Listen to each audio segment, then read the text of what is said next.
December 2004. The last Hornby train rolled off the production line in Margate, Kent. Workers clocked out, handed in their passes, and walked away from a factory that had employed their fathers and grandfathers for decades. The machines that had stamped, painted, and assembled millions of model locomotives were packed up, sold off, or shipped to the other side of the world. Britain's most beloved toy was no longer British. Hornby trains had been made in Britain since 1920. For over 80 years, children across the country unwrapped Hornby sets on Christmas morning and spent the rest of the day on their knees on the living room carpet, laying track, connecting carriages, watching a tiny locomotive pull itself around a loop of shining rail. It was a ritual, a tradition, something fathers did with sons, and then grandfathers did with grandsons. The Margate factory employed over 1,000 workers at its peak, skilled people who understood every component, every gauge, every detail of every locomotive they made. The Flying Scotsman, the Royal Scot, the Duchess of Atholl, the Battle of Britain class engines. These weren't just toys, they were miniature pieces of British engineering heritage built by British hands in a British seaside town. Then the accountants arrived. The Margate factory was deemed too expensive. British workers cost too much. A factory in Guangdong, China could do the same job for a fraction of the price. In 2004, after more than 80 years of British manufacturing, the decision was made. Margate would close. 400 workers would lose their jobs. Production would move to China. The trains still carry the Hornby name. They still feature the Flying Scotsman on the box. But they are not made the way Frank Hornby made them. They are not made in Britain. They are not made by people who spent their whole lives around model trains. What was destroyed in Margate in 2004 was not just a factory.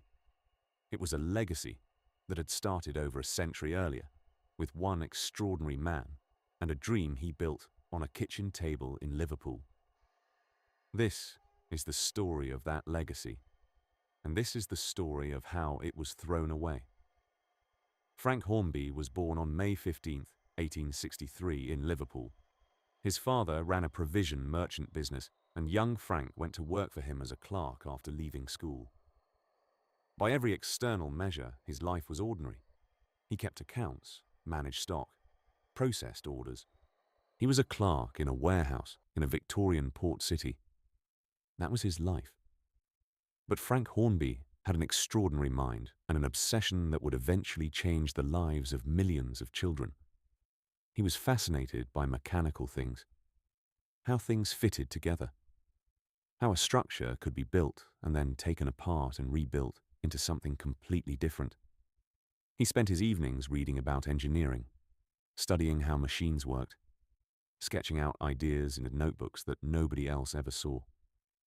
On Christmas Day 1899, Hornby was on a train journey from Liverpool to Ellesmere Port. He sat watching the flat Cheshire countryside slide past the window, and his mind kept returning to the same problem. How could he make a toy that would teach children real engineering principles? Not a toy that did one thing and then sat in a corner, but a toy that could be assembled and reassembled into endless different configurations. Cranes, bridges, vehicles, anything a child could imagine. By the time he stepped off that train, he had the basic concept. Strips of metal with regularly spaced holes, nuts and bolts to connect them, wheels and axles and pulleys, a construction system that could become anything.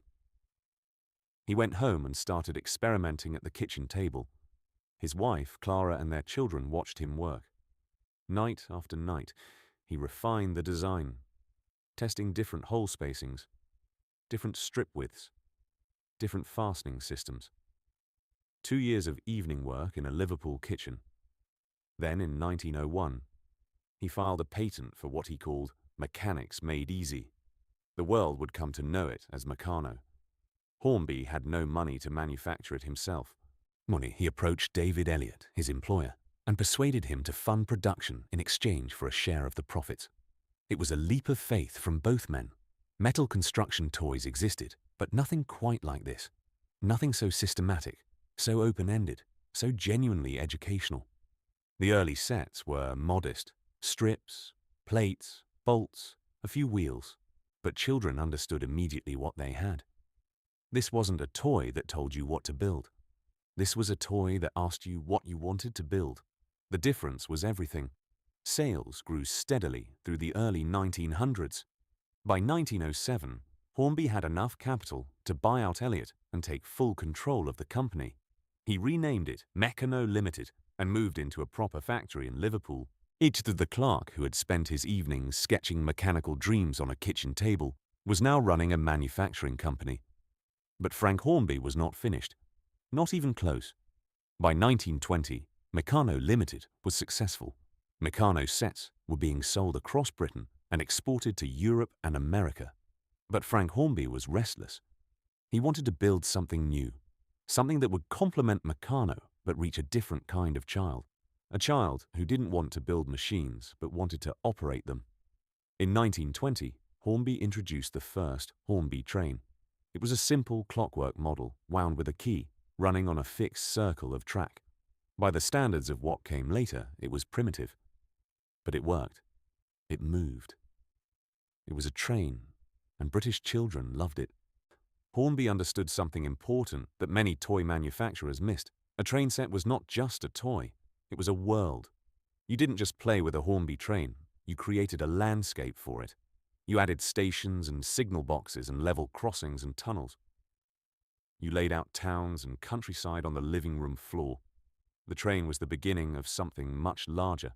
He kept improving the product relentlessly. In 1925, Hornby introduced electric trains powered by a transformer plugged into the mains, no more winding a key every few minutes. A proper locomotive that ran continuously, smoothly, with a low hum of electric motors that sounded like the real thing to an 8-year-old lying on the carpet with his face 6 inches from the track. The locomotives became more detailed and more accurate with every passing year. Hornby studied real locomotives.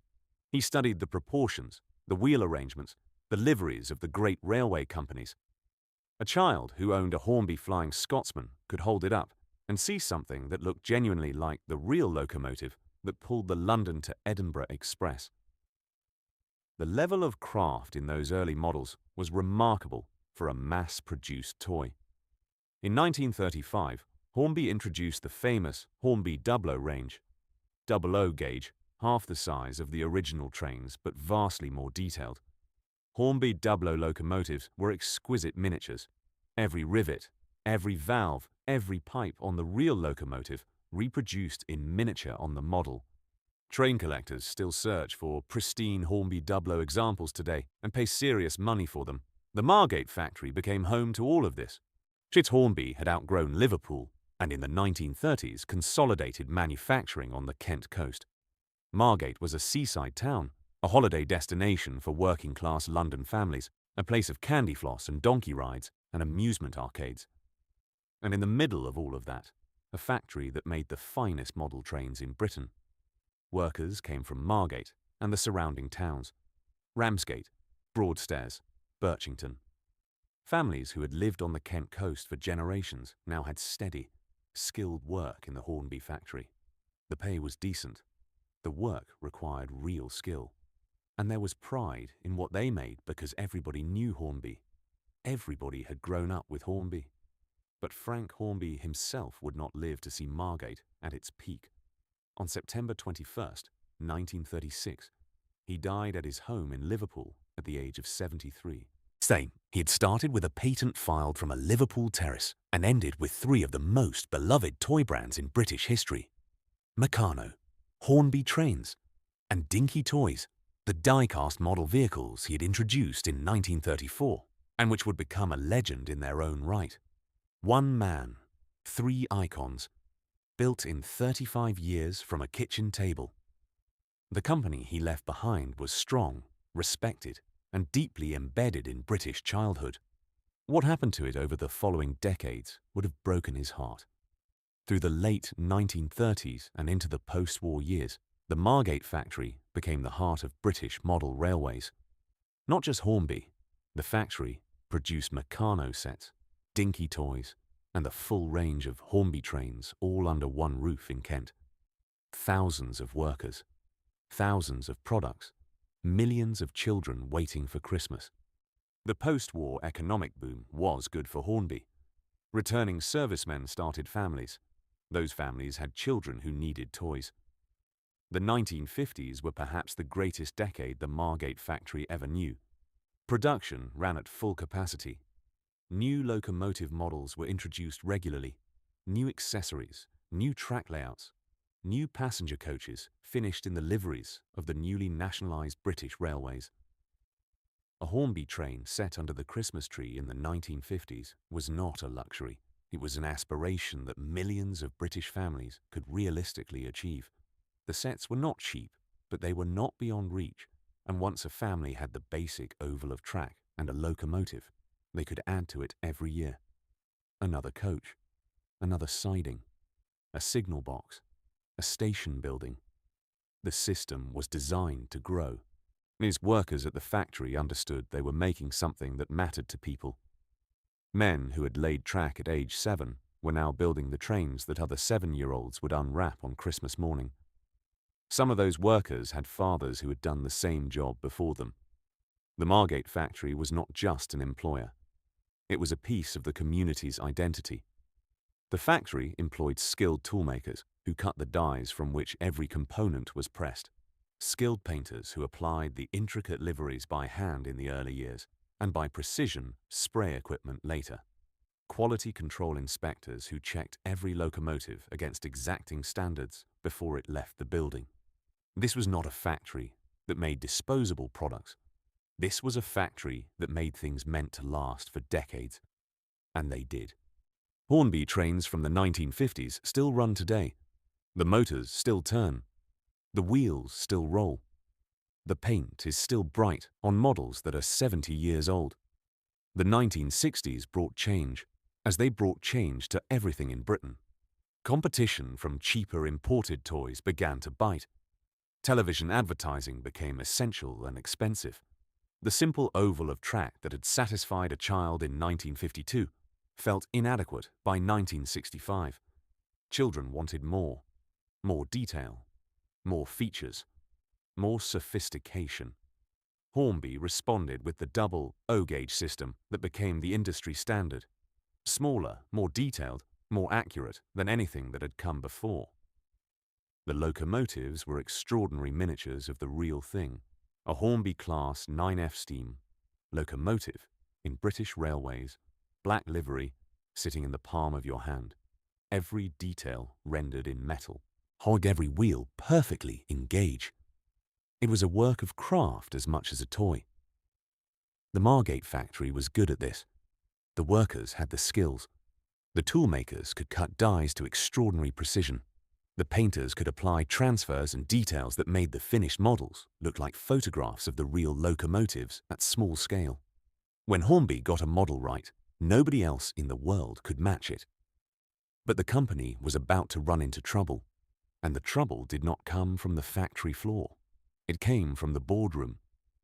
By the early 1970s, Meccano Limited was struggling. The toy market was changing faster than the company could adapt. Cheap plastic toys from overseas flooded British shops. Children who had grown up building Meccano were now adults buying toys for their own children. But those children wanted action men and matchbox cars and things that television told them to want. Meccano sets still sold. Hornby trains still sold. But the margins were being squeezed. The factory costs were rising with British inflation. Wages were going up. Materials were going up. Energy costs were rising. The money that had once made the Margate factory comfortably profitable was drying up. In 1964, Lines Brothers, the enormous British toy conglomerate, acquired Meccano Limited. Lines Brothers owned Triang Railways, Hornby's direct competitor in the model railway market. This was the beginning of the end for independence. The company that Frank Hornby had built from a kitchen table patent was now a division of a corporate empire. Lines Brothers merged the two rival train systems in 1965 to create Triang Hornby. Workers who had spent their careers making Hornby trains now found themselves making a hybrid product. The Hornby name survived, but the independence behind it was gone. Decisions about what to make and how to make it were now made by people who owned dozens of other toy brands and whose primary concern was profit across the whole portfolio, not the quality of any single product. Lines Brothers itself collapsed in 1971. The company had overextended, taken on too much debt, and could not survive the economic turbulence of the early 1970s. The Hornby train range was rescued by Dunby Convex Marks, another toy company, which acquired the rights and continued production under the Hornby Railways name, dropping the Triang connection entirely. Workers in Margate had survived one corporate collapse. They kept coming to the factory. They kept making trains. They understood that the products they made were good and that the market for them was real. Whatever happened in boardrooms in London, the demand for Hornby trains at Christmas did not disappear. In 1980, the management of the Hornby Railways division completed a management buyout. Hornby became an independent company again for the first time since 1964. The people running it were people who understood model railways, who cared about the products, who wanted to build a sustainable business around something genuinely good. For the Margate factory, this felt like salvation. The corporate carousel had stopped, at least for now. Real people who actually cared were in charge again. And for a while, things got better. Through the 1980s, Hornby rebuilt. The management buyout had given the company clarity of purpose: make the best model trains in Britain, serve the enthusiast market that had never gone away, invest in accuracy and detail because that was what Hornby customers expected and would pay for. New locomotive models were introduced with a level of accuracy that delighted collectors. Hornby commissioned detailed research into the real locomotives they were modelling. The proportions had to be right, the wheel arrangements had to be correct, the liveries had to match the real thing. This was not a company cutting corners. This was a company that took its products seriously because the people running it had grown up with those products. The Margate factory hummed with purpose. Workers who had worried about the future during the Lines Brothers collapse and the Dunby Convex years now had reason for confidence. Orders were strong. New products were selling. The factory had a future. The workforce was deeply embedded in Margate and the surrounding communities. Men in their 40s and 50s had started at the factory straight from school. Their fathers had worked there. Some of their sons now worked alongside them. The skills required to make Hornby trains were not learned quickly. The toolmakers who cut precision dies had spent years developing their craft. The quality inspectors knew every component and every tolerance by instinct. This accumulated expertise was the factory's greatest asset, and it was an asset that could not simply be replicated elsewhere. Margate itself was a town that had seen better days by the 1980s. The seaside holiday trade that had sustained it through the post-war decades was in decline. The British working class was beginning to take package holidays to Spain instead of 2 weeks in a Kent boarding house. The amusement arcades were quieter, the hotels were emptier. The town needed its industrial employer more than ever. The Hornby factory provided steady work, decent wages, and a sense of stability in a town that was losing the economic foundation it had depended on for a century. Workers who came off the factory floor on a Friday afternoon with a week's wages in their pocket spent that money in Margate shops, Margate pubs, Margate restaurants. The factory was not just an employer. It was the economic engine of the community. Through the late 1980s and into the 1990s, Hornby consolidated its position as Britain's premier model railway manufacturer. Competitors came and went. Airfix, which had competed in the model railway market alongside its model kits, collapsed. Triang was long gone. Hornby stood alone as the dominant name in British model railways. In 1986, Hornby went public, listing on the London Stock Exchange. For the management team that had rescued the company in 1980, this was the moment of vindication. They had taken a collapsed brand, rebuilt it into something genuinely successful, and now had the financial resources to invest in the future. The factory in Margate was secure. The workforce was secure. Everything was pointing the right direction. Or so it seemed. Because going public meant that Hornby was no longer just accountable to the people who ran it and the workers who built its products. It was accountable to shareholders, to city analysts, to quarterly earnings reports, to the relentless pressure that public markets place on every company to grow faster, cut harder, deliver more. The Margate factory was about to discover what that pressure meant in practice.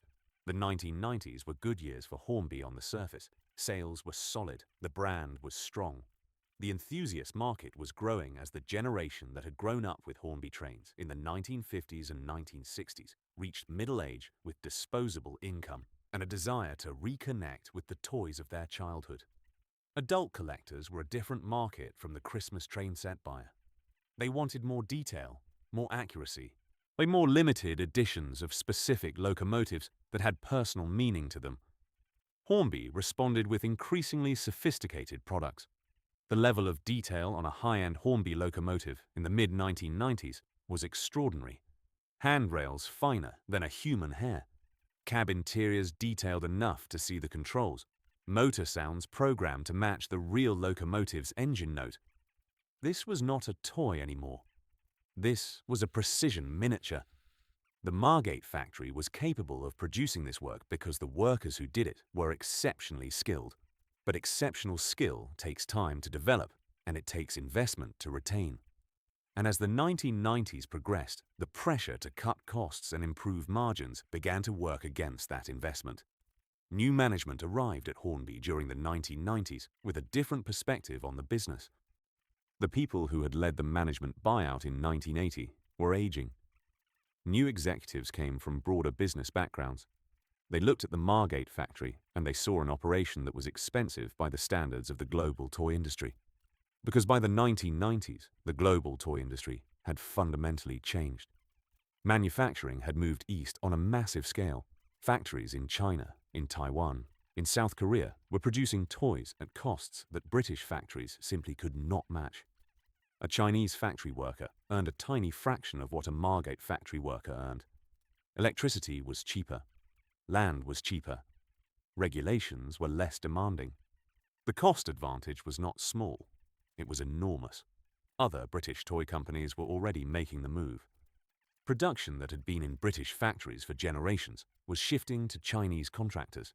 The finished products came back in containers on cargo ships, were put in boxes, and sold in British shops at prices that British-made equivalents could not compete with. Hornby management looked at the numbers and began to consider the unthinkable. What would happen if the trains were made in China? The quality could be maintained, they told themselves. Chinese factories were capable of high-precision work if properly managed. The cost savings would be dramatic. The money saved on manufacturing could be reinvested in new product development, better marketing, expanding the range. On a spreadsheet, it made perfect sense. What a spreadsheet cannot measure is what gets lost when you move production from a community that has been making something for 80 years to a factory on the other side of the world, where nobody has grown up with the product. Nobody has any personal connection to it. Nobody lies awake at night worrying about whether the livery on the new Flying Scotsman matches the original. Workers in Margate started to hear the rumours in the late 1990s, the conversations in the canteen, the meetings behind closed doors that senior managers came out of looking uncomfortable. The questions being asked by consultants who walked the factory floor with clipboards making notes about processes and headcount and cost per unit. Everyone knew what those questions meant.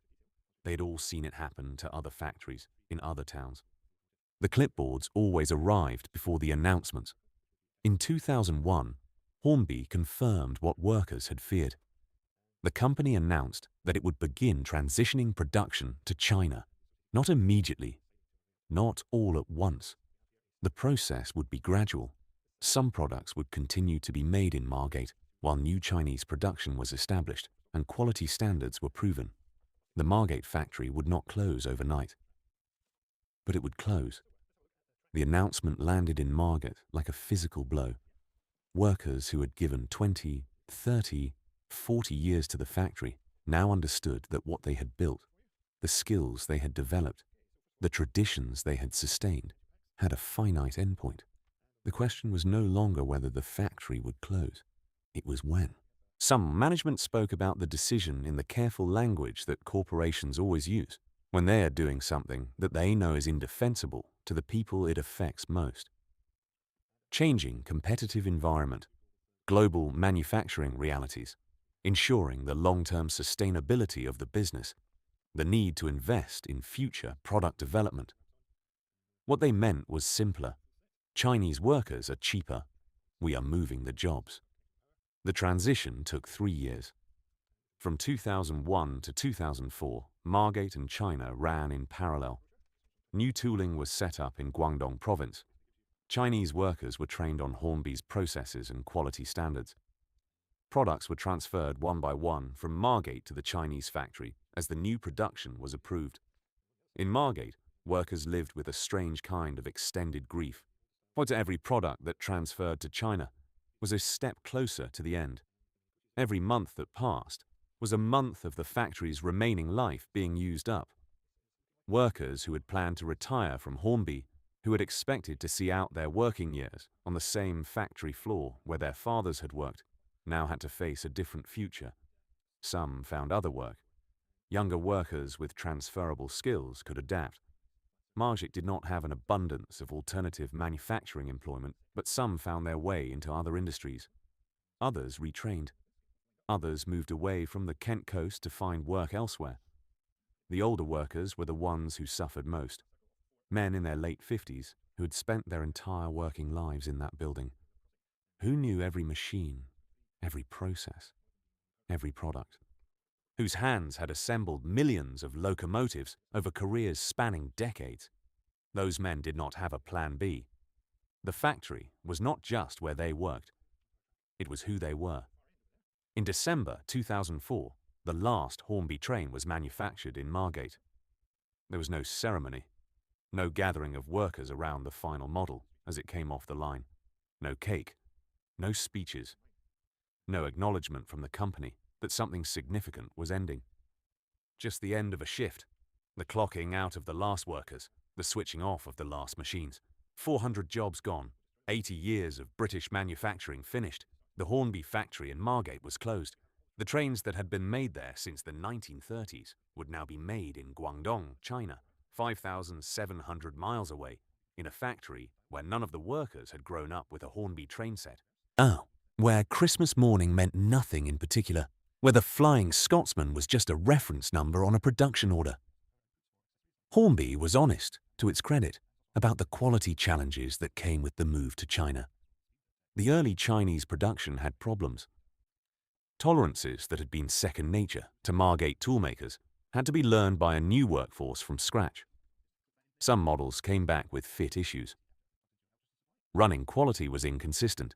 The mechanisms that Margate workers had assembled by feel, knowing instinctively when something was right, had to be codified into written specifications and checked against instruments.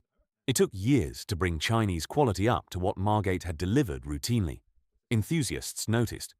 The forums and clubs and societies where serious collectors gathered were full of comparisons between the older British-made models and the new Chinese production. The consensus was consistent. The Margate trains were better. The finish was better. The running was smoother. The detail was crisper. The mechanisms were more reliable. This was not surprising. The Margate factory had been refining its processes for 80 years. Accumulated knowledge of that depth does not transfer overnight to a new facility on the other side of the world. The institutional memory that lived in the hands and minds of Margate's workforce was irreplaceable, and it had been discarded. Hornby worked hard to close the quality gap, and over years it did improve. By the 2000s, Chinese production had reached a level that most buyers found acceptable. New tools, new dies, new production processes, a new generation of Chinese workers who now had their own accumulated experience with Hornby's products. The trains ran. The detail was good.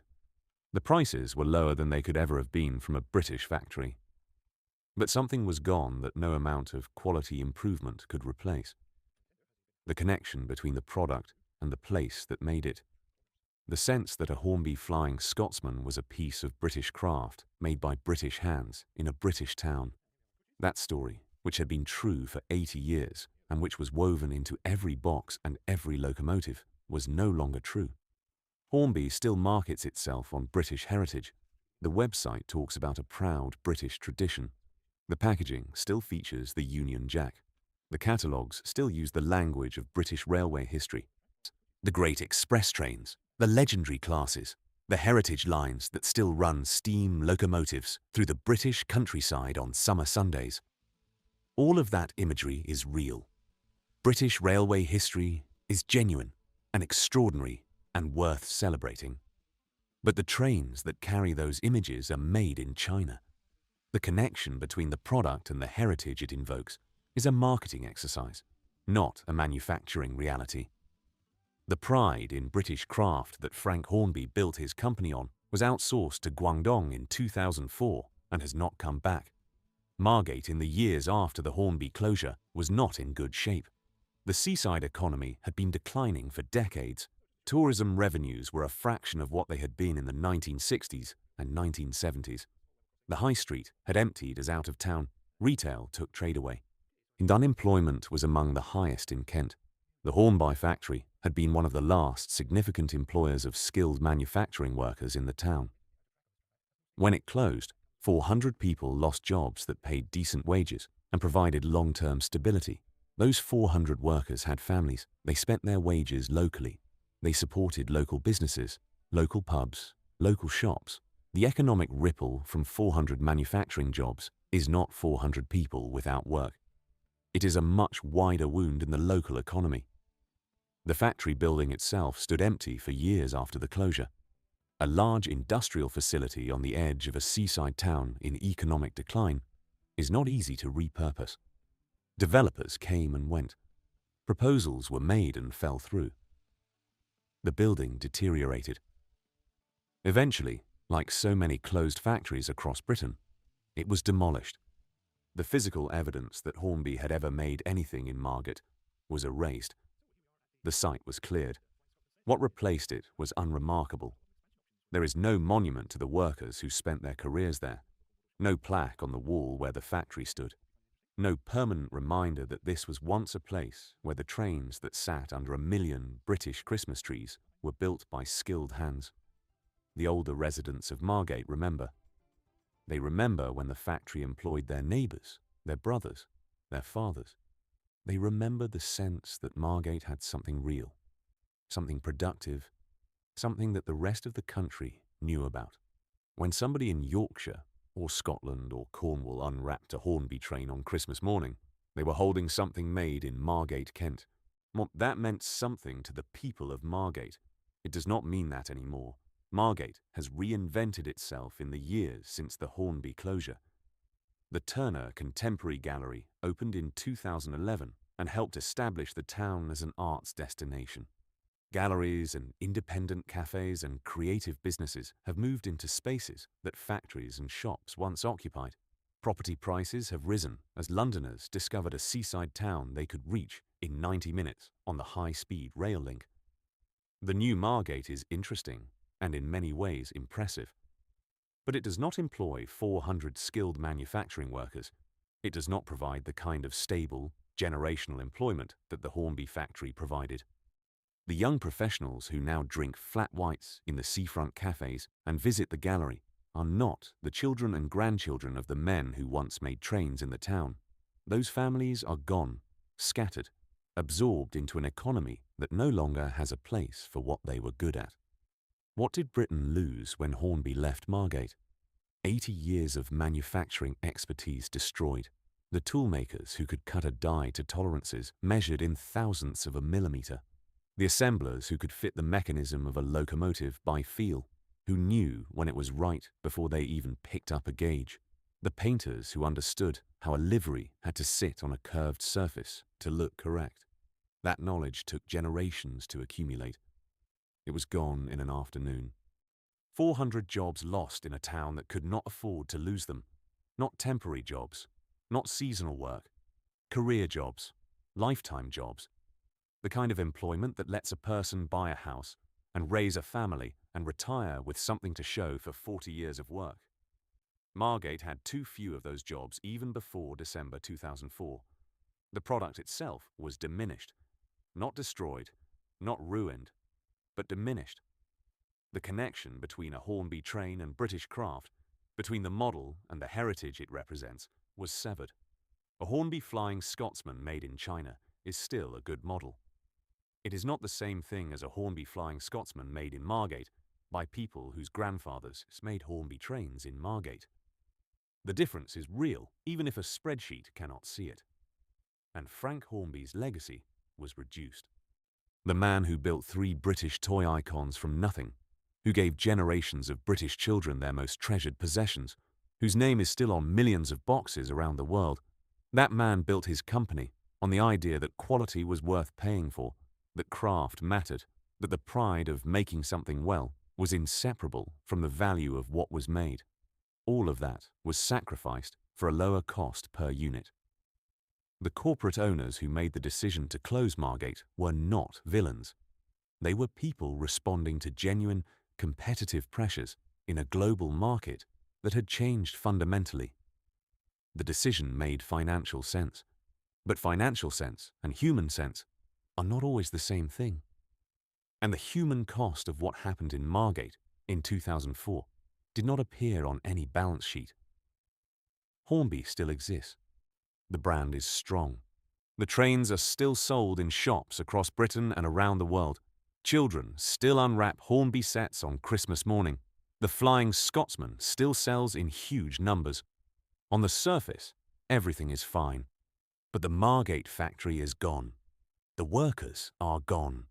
The 80 years of accumulated craft and expertise that made Hornby trains the finest model locomotives in the world is gone.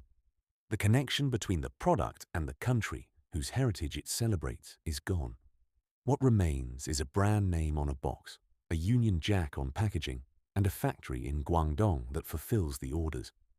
Frank Hornby started with a kitchen table and a patent and built something that brought joy to generations of British children.